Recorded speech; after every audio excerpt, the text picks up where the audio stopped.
Buenos días con todos los presentes. Voy a presentar el proyecto de vinculación. Soy estudiante de la Universidad Técnica Particular de Loja.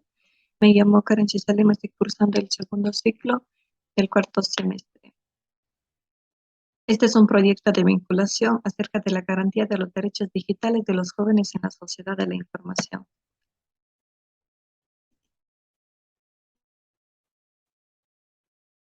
Esta se va a basar en una normativa que protege los derechos digitales de los jóvenes en la sociedad de la información. En la actualidad, los niños sienten una atracción por las nuevas tecnologías, no tienen temor a enfrentarse a nuevos dispositivos, ya que están acostumbrados a la constante y rápida evolución de la tecnología.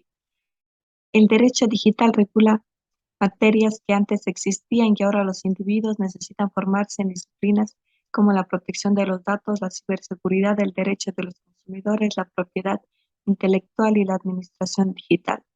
La normativa que protege los derechos digitales de los jóvenes en la sociedad de la información se basa en la Convención sobre los Derechos del Niño, en las que establecen los derechos como la libertad de expresión, el acceso a la información, el acceso a la educación, la recreación o la protección contra toda forma de maltrato.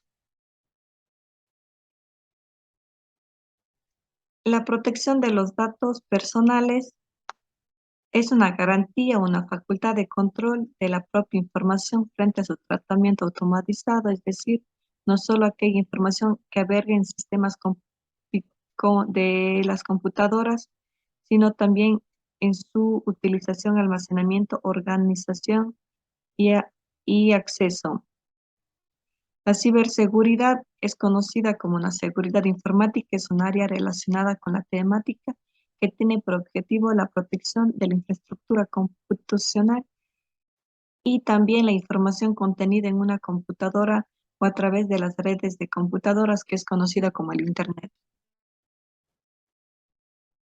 En el derecho de los consumidores o de la propiedad intelectual, se asemeja a cualquier otro derecho de la propiedad. Este permite al creador o al titular de una patente, marca o derecho de autor gozar de los derechos beneficiarios que derivan de su obra o a la inversión realizada en la relación con una creación. La administración digital es aquella administración pública que ya cuando culmina su proceso de digitación, modernizando y optimizando la administración y los nuevos gobiernos gracias a las nuevas tecnologías.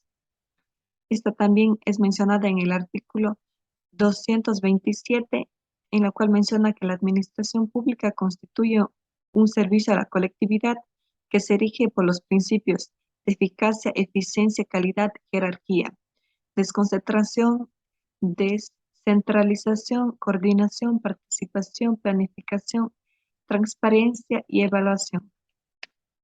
Mencionado ya esto, vamos a pasar a las fuentes de referencia legal. En esta tenemos lo que es la Ley de Protección de Datos Personales, la cual menciona en el artículo 1, en el objeto y finalidad. El objeto y finalidad de la presente ley es garantizar el ejercicio del derecho a la protección de los datos personales, que incluye el acceso y decisión sobre la información y datos de este carácter, así como corresponde a la protección. Para dicho efecto, regula, prevé y desarrolla principios, derechos, obligaciones y mecanismos de tutela.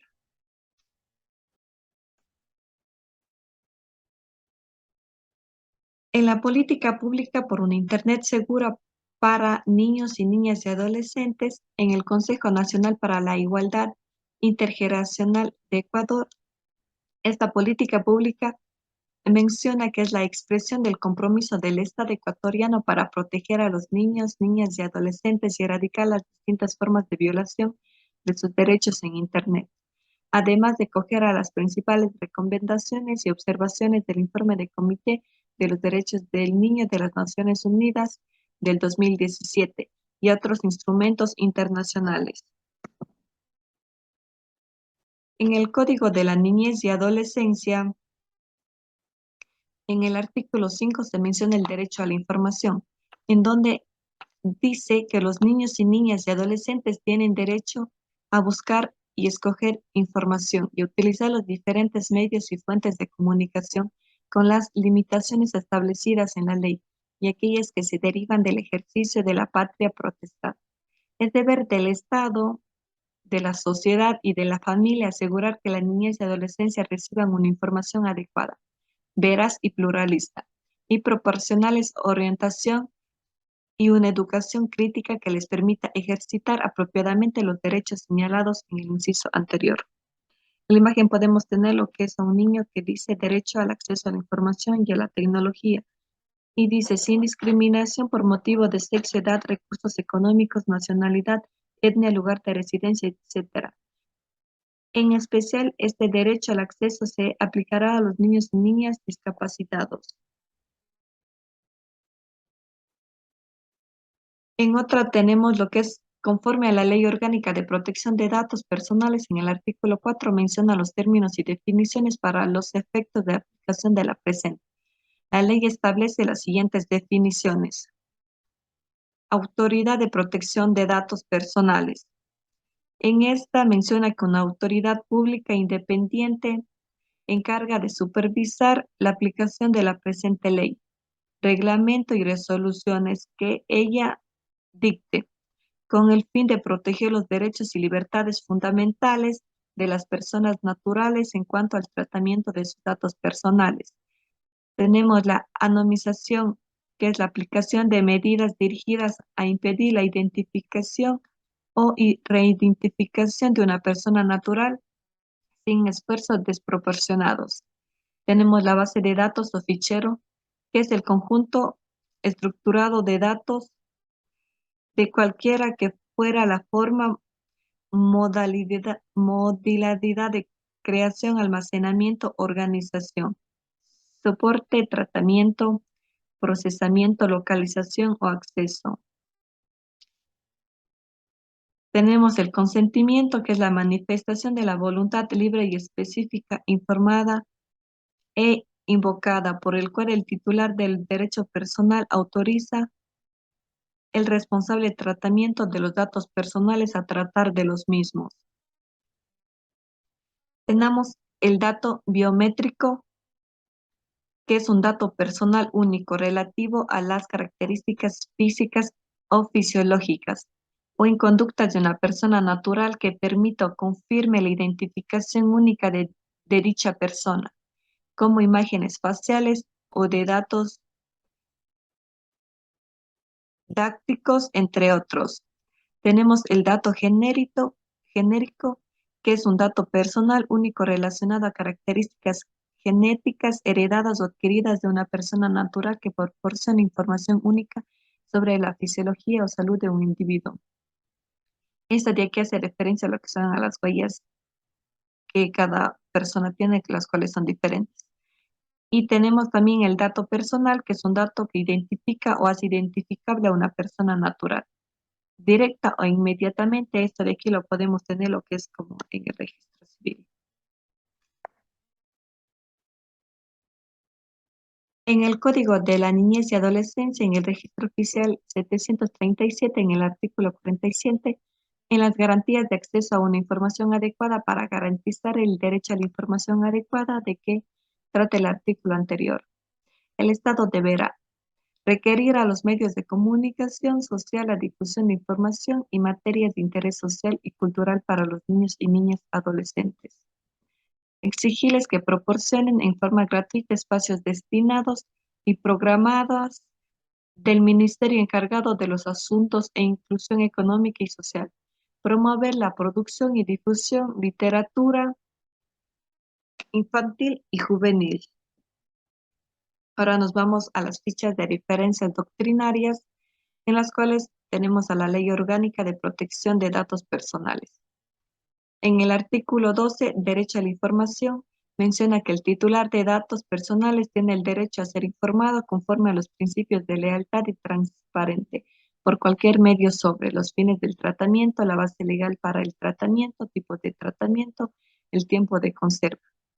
La existencia de una base de datos en la que conste sus datos personales, el origen de los datos personales cuando no se haya obtenido directamente del titular.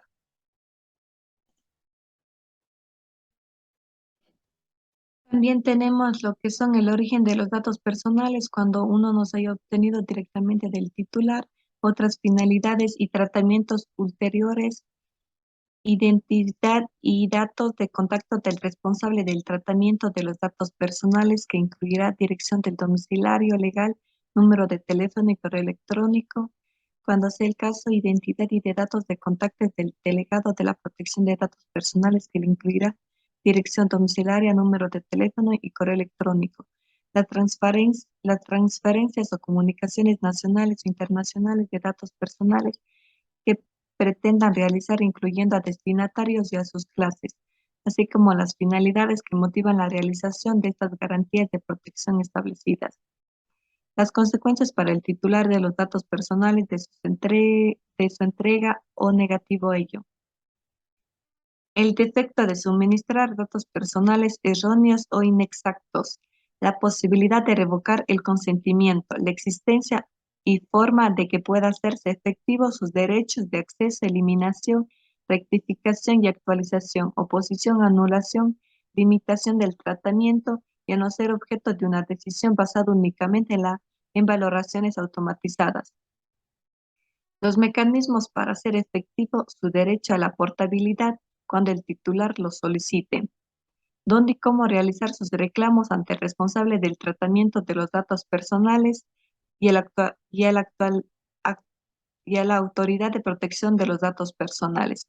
Y finalmente la existencia de valoraciones y decisiones automatizadas incluirá la elaboración de perfiles.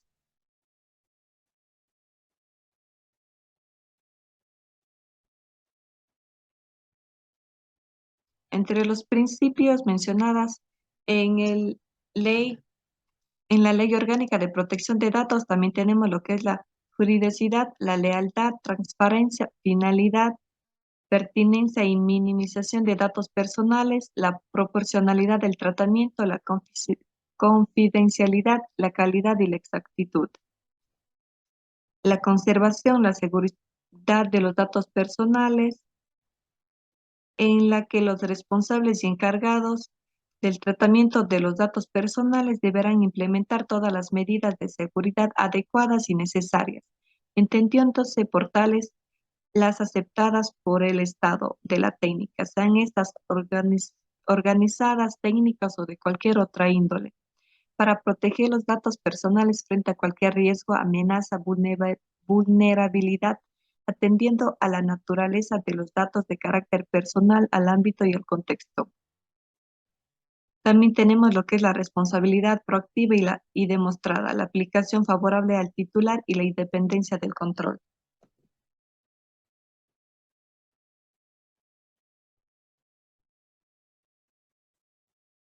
En este caso también tenemos lo que es del Memorándum de Montevideo.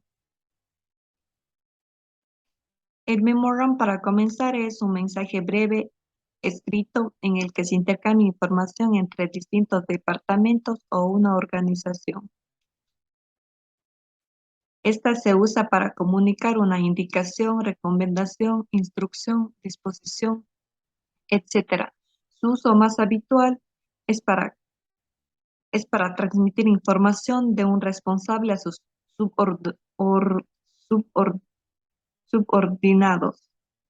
También puede ser una anotación que tenga alguna clase de información que requiera ser recordada, ya que el memoram significa que debe de tener memoria. En este caso, nos menciona que toda acción en materia de protección de los datos personales y la vida privada de las niñas y niños y adolescentes debe considerarse el principio del interés superior en el artículo 16 de la Convención sobre los Derechos del Niño establece derechos como la libertad de expresión, el acceso a la información, la educación, la creación o protección contra toda forma de maltrato, derechos que sin lugar a dudas pueden ser potenciados, aunque vulnerados en los espacios virtuales. Determina que ningún niño será objeto de injerencias arbitrarias o ilegales en su vida privada, su familia, su domicilio o correspondencia, ni de ataques ilegales a su honra y reputación. El niño tiene derecho a la protección de la ley ante esas injerencias o ataques. El Código Orgánico Integral Penal, en su artículo 180, cita la difusión de información restringida. La persona que difunde información de circulación restringida será sancionada con una pena preventiva de 1 a 3 años. Es información de circulación restringida. La información que esté protegida expresamente con una cláusula de reserva previa prevista en una ley. La información producida por la Fiscalía en el marco de una investigación previa. La información acerca de los niños y niñas y adolescentes que violen los derechos según lo previsto en el Código Orgánico de la Niñez y la Adolescencia. En este caso, en la fotografía podemos ver lo que es una pena privativa. Igualmente tenemos lo que es el Memoram de Montevideo. Los estados deben legislar el derecho que tienen los niños y las niñas y adolescentes directamente o por un medio de sus representantes legales a solicitar el acceso a la información que sobre sí mismos se encuentran en bases de datos tanto públicas como privadas o a la rectificación o cancelación de dicha información cuando resulte procedente, así como la oposición para cualquier fin. En la Constitución Política Pública de la República del Ecuador menciona en el artículo 80 que el Estado va a fomentar la ciencia y tecnología, especialmente en todos los niveles educativos dirigidos a mejorar la productividad, la competitividad, el manejo sustentable de recursos naturales y a satisfacer las necesidades básicas de la población. Garantizará la libertad de las actividades científicas y tecnológicas y la protección legal de sus resultados, así como el conocimiento ancestral colectivo. La investigación científica y tecnológica se llevará a cabo en las universidades, escuelas politécnicas, institutos superiores, técnicos y tecnológicos, centros de investigación científica en coordinación con los sectores productivos, cuando ésta sea pertinente, y con el organismo público que establezca la ley, la que regulará también el estatus del investigador científico.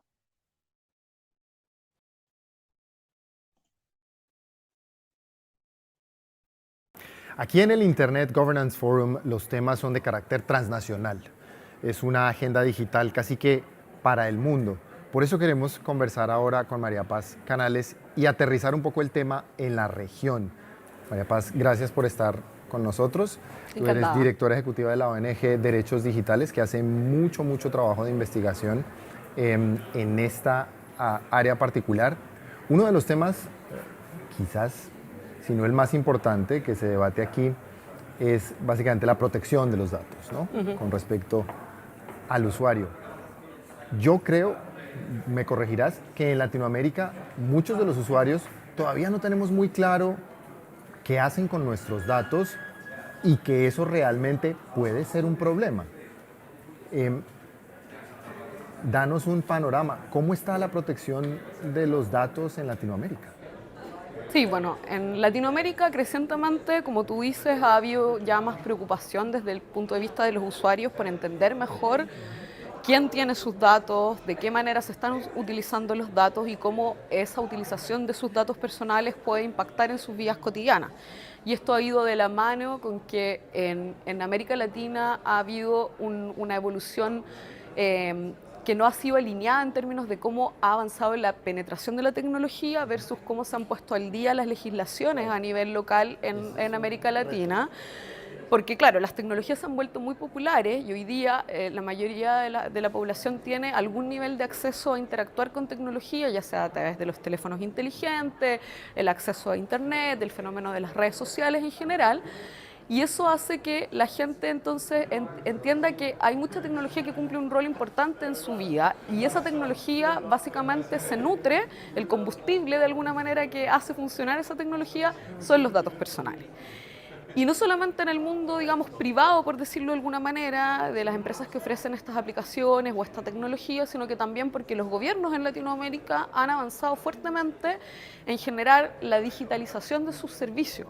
Y ahí está la otra fuente en donde se ha recopilado masivamente la información de los ciudadanos, o sea, ha pasado a bases de datos que muchas veces son utilizadas aplicándole encima, digamos, de esa recopilación de datos, tecnología de inteligencia artificial o de procesamiento automatizado de datos, bases de datos que existían con anterioridad, pero que en el fondo a través de esta optimización por el uso de la tecnología los estados buscan utilizar esa información para poder llegar a los ciudadanos de una manera más eficiente. Ese es como el objetivo inicial declarado para la implementación de esta tecnología. Pero luego vemos que parte de la preocupación de la ciudadanía, porque a veces estas buenas intenciones, cuando no van acompañadas de un marco regulatorio que especifique quién recolecta los datos, con qué finalidades puede utilizar esos datos, cómo se obtiene el consentimiento de las personas para esas utilizaciones, cuáles son las condiciones de seguridad con las que se almacenan esos datos. Cuando todo eso no está bien delineado y regulado en la normativa, que es el caso en América Latina, surgen muchas dudas y estas buenas intenciones, digamos, pueden llevar a resultados no deseados y resultados que en definitiva son negativos para la población. Ese es un debate muy, muy interesante. ¿Cómo balancear el buen uso, que muy seguramente muchas aplicaciones le dan a los datos de las personas, con los riesgos que eso trae? ¿En qué se diferencia, por ejemplo, pensando en Europa, ese uso? Es decir, ¿existe ese debate también en otras partes del mundo sobre cuántos datos estamos dispuestos a dar versus la mejoría de situaciones difíciles, digamos, tangibles, sobre todo en América Latina, con N problemas que tenemos en donde lo digital realmente puede ayudarnos? ¿Cómo ves tú eso? Claro, lo que pasa es que eso que tú planteas es la mirada ya más actualizada, digamos, de cómo se está mirando el tema de los datos personales y el poder que tienen los datos en general.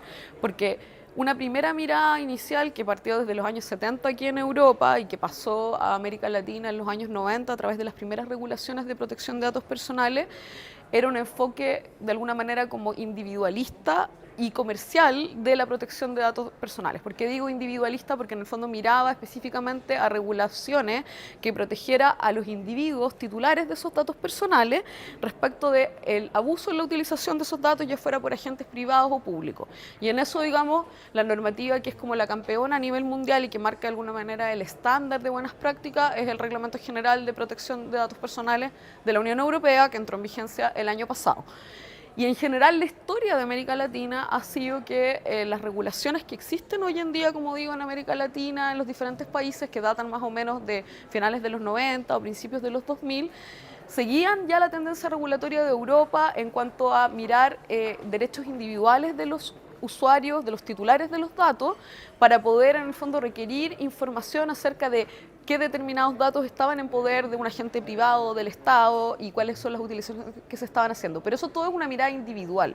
Lo que tú estás planteando en tu pregunta, en el fondo, apunta también a mirar cuáles son los impactos más colectivos de la recopilación de los datos.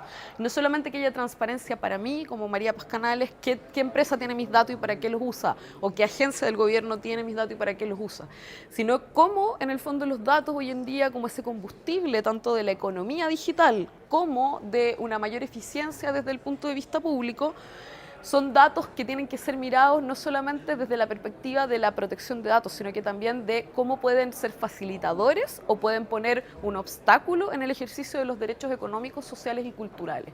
Entonces ahí rotamos desde una mirada que es netamente individual, en el impacto individual que tiene los datos personales y el acceso a los datos personales y el daño que se puede producir al nivel de un individuo, a los impactos sociales que pueden existir por el hecho de que estos agentes, ya sean públicos o privados, acumulan una gran cantidad de datos y a partir de esos datos se toman decisiones de negocio, se toman decisiones de política pública que impactan a segmentos completos de la población. Y esa es una mirada ya más avanzada y por eso es que hoy día cuando vemos los motivos, digamos, los temas principales de este IGF, vemos que hay un track específico que se refiere a data governance y no dice protección de datos personales, porque data governance también incluye esta segunda fase que estaba yo describiendo. Estábamos mirando nosotros en Enlaces que nos gusta mucho enterarnos y sobre todo leer los estudios sobre el tema, particularmente uno de derechos digitales, donde varios gobiernos de la región, el chileno por ejemplo, el mexicano, en Colombia, aceptan y reconocen que hay falencias en la legislación y el problema del vértigo con el que avanza la tecnología y lo difícil que es para los gobiernos ir detrás.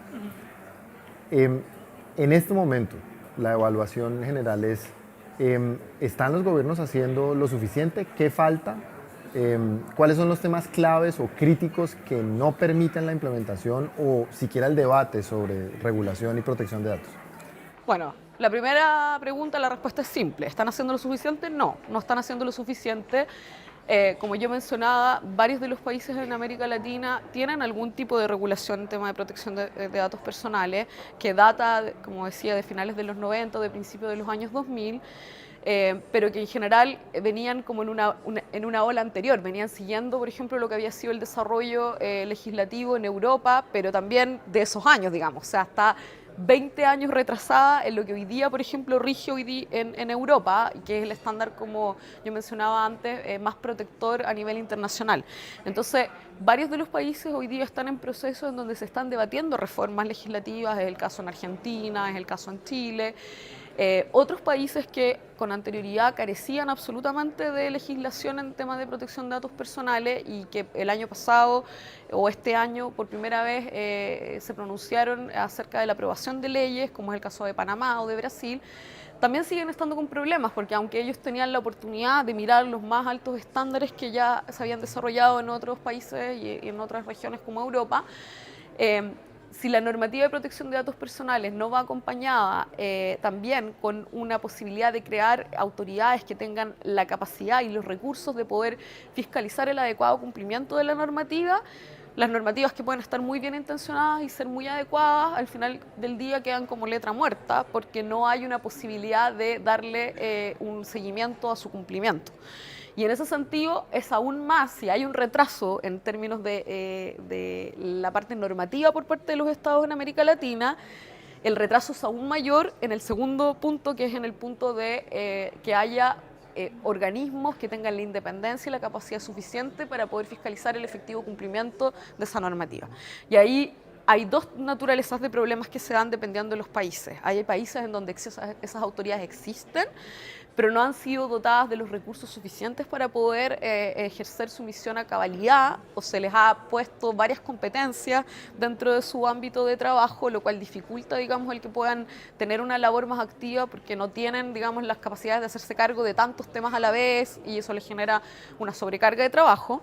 Pero también hay otros casos en donde, por ejemplo, en Brasil o en Chile no existe a la fecha ningún tipo de autoridad que tenga esa competencia específica, lo cual genera una carga excesiva en términos de los usuarios, porque la única posibilidad de hacer un reclamo acerca del incumplimiento de estos derechos, generalmente que queda disponible en América Latina, es hacerlo a través del reclamo por las garantías constitucionales que están establecidas, en donde ya en muchas constituciones de la región también está contemplado el derecho a la protección de datos personales o el derecho a la privacidad, que sirve para enmarcar este tema también.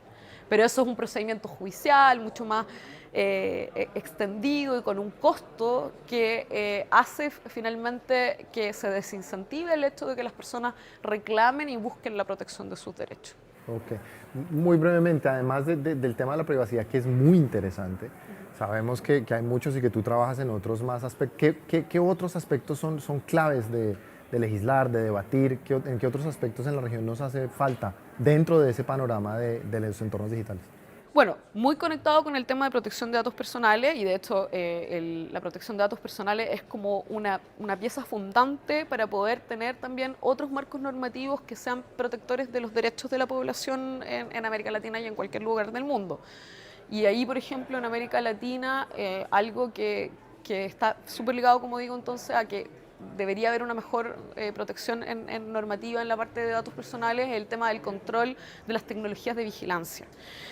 Justamente una de las sesiones que nosotros estamos desarrollando en esta versión de la IEF, hoy día por la tarde justamente, es específicamente los estándares legales que debieran existir en América Latina para poder regular el uso de la tecnología de vigilancia. ¿Y de qué estamos hablando cuando hablamos de tecnología de vigilancia? Estamos hablando de toda aquella tecnología que permite ya sea la vigilancia de las comunicaciones de las personas o también la vigilancia de lo que denominamos de los cuerpos, que tiene que ver con toda la tecnología, por ejemplo, las cámaras de alta definición o con tecnología de reconocimiento facial, o otras tecnologías que permiten monitorear el desplazamiento de las personas por los espacios públicos, que es una tendencia muy marcada hoy en día en América Latina, que tiene su raíz, digamos, en la búsqueda de soluciones a problemas que son estructurales en la región, como es la violencia en muchos países, ya sea desencadenada por el crimen organizado, por las situaciones de guerrilla en otros países, o en algunos casos por el crimen común, que en algunos países ha tomado niveles altísimos, digamos, y que ha generado una amenaza del orden público. Entonces hay una tentación muy grande por parte del Estado de implementar estos sistemas con una finalidad que puede ser entendible en términos del objetivo, digamos, una finalidad loable, el poder brindar mecanismos de mayor seguridad para la población, pero en donde cuando se implementan estos sistemas no hay una regulación específica legal que establezca los límites, porque esas mismas tecnologías, una vez implementadas, son las que en algunos contextos en donde los países dejan de tener un respeto por el Estado de Derecho o tener un compromiso democrático y tienden hacia el autoritarismo, son las tecnologías que permiten reprimir a la oposición, a la disidencia, etc. Y por lo tanto se transforman, dejan de ser algo que va en beneficio de la población y se transforman en una herramienta de control social. Y entonces, de nuevo, ¿por qué esto está conectado con datos personales? Porque parte de la discusión justamente tiene que ver con que la información que recopilan esas tecnologías de vigilancia es información que tiene que ver con los hábitos y con las identidades de las personas, que son datos personales. Entonces, si existiera una mayor regulación, una mejor regulación en tema de datos personales, podría haber una herramienta para combatir esto, pero no lo hay. Y adicionalmente tampoco hay una normativa que controle y que fije reglas claras acerca de cuándo los estados pueden hacer uso de esta tecnología de vigilancia y con qué límite. Cuáles, por ejemplo, son las condiciones de seguridad del almacenamiento de estos datos. ¿Quiénes acceden a ello? ¿Puede acceder cualquiera dentro de la administración del Estado o son específicas agencias? ¿Con qué finalidad pueden ser utilizados? ¿Para la persecución criminal?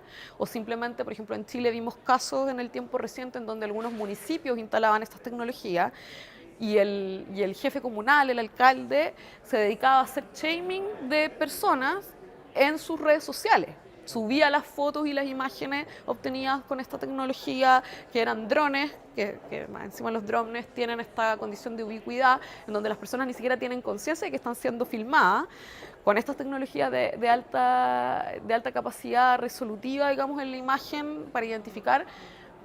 En algunos casos también cámaras con reconocimiento facial, y esas imágenes no eran utilizadas con el fin de combatir el crimen, que era la finalidad que se anunciaba cuando se implementaba el sistema, sino que simplemente él ponía, no sé, un muchacho en un parque enrollando un cigarrillo y le imputaba que era una persona que estaba consumiendo drogas o traficando drogas, cuando evidentemente esa imagen no era suficiente, no está en el contexto de debido proceso y está siendo mal utilizada porque no está dentro de un procedimiento penal.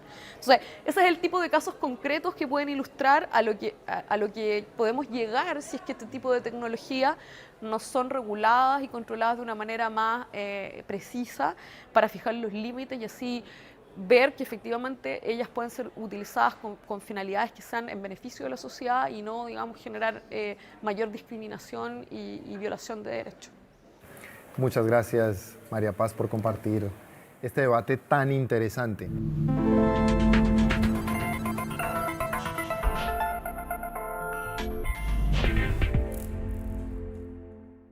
Pudimos ver en el video, trata acerca de los derechos digitales, los cuales todas las personas lo tenemos. Los derechos digitales, estos pueden ser en el derecho a la intimidad en el ámbito laboral, lo que permite a los trabajadores tener un derecho a la protección de su intimidad frente a los dispositivos digitales de videovigilancia y de trabajo de sonidos en el lugar de trabajo y sistemas de geolocalización. El derecho a la neutralidad del Internet, en la cual los proveedores de servicios de Internet deberán ser transparentes en su oferta de servicios, evitando discriminar a los ciudadanos por motivos técnicos y económicos. El derecho a la seguridad digital, en la que los usuarios a la seguridad en las comunicaciones que realicen a través del Internet. Derecho al olvido en búsquedas de Internet, servicios de redes sociales y equivalente. Los motores de la búsqueda del Internet deben eliminar los resultados que surgen a partir del nombre de una persona, cuando haya datos inexactos, no pertinentes o no actualizados. Derecho a la libertad de expresión. Este es un derecho a emitir y recibir opiniones y toda clase de información en todo formato digital, sin controles previos por parte del Estado o por las empresas que prestan este tipo de servicios. Derecho a la portabilidad. Los usuarios pueden recibir y transmitir los contenidos que hayan facilitado los prestadores de servicios de Internet. Derecho a la negociación colectiva. Los convenios colectivos pueden establecer garantías adicionales de los derechos y libertades relacionados con los datos personales de los trabajadores y los derechos digitales en el ámbito laboral. Derecho a la protección de datos de los menores de edad en Internet.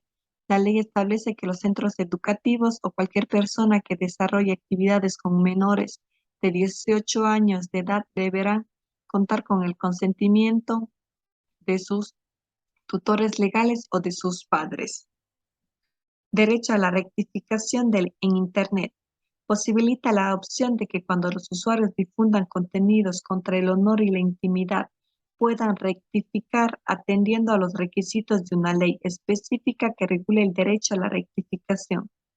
Y por último, tenemos el derecho a la actualización de informes en medios digitales, en la que los usuarios pueden solicitar a los medios de comunicación digitales un aviso o la actualización visible junto a las noticias, si estas no reflejan su situación actual por las circunstancias posteriores a la publicación.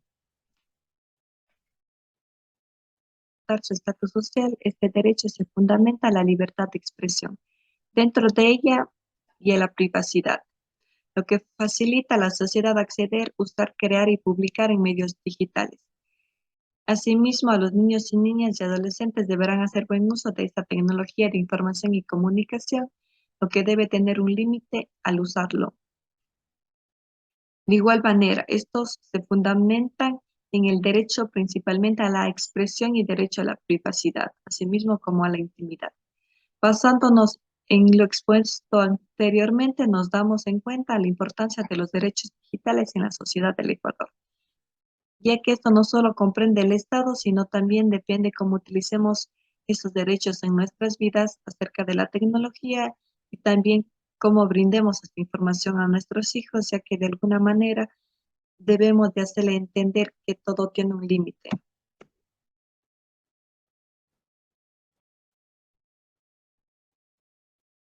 Esta es la bibliografía de donde he consultado. Tenemos como es el Código de la Niñez y Adolescencia, el Código Orgánico Integral Penal, la Constitución Política Pública del Ecuador, la Ley Orgánica de Protección de los Datos, el Memorándum de Montevideo,